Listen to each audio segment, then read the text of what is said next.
wash down now.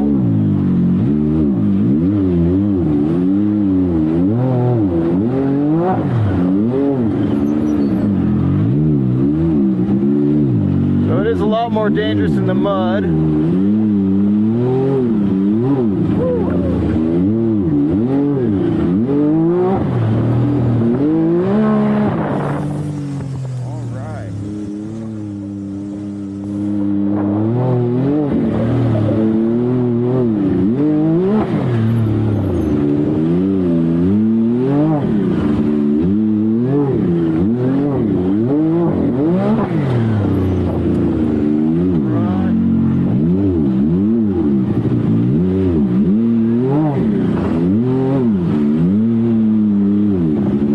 When you're going over these dips, you know, it's always nice and smooth going slow, but this is a race car, so it's actually built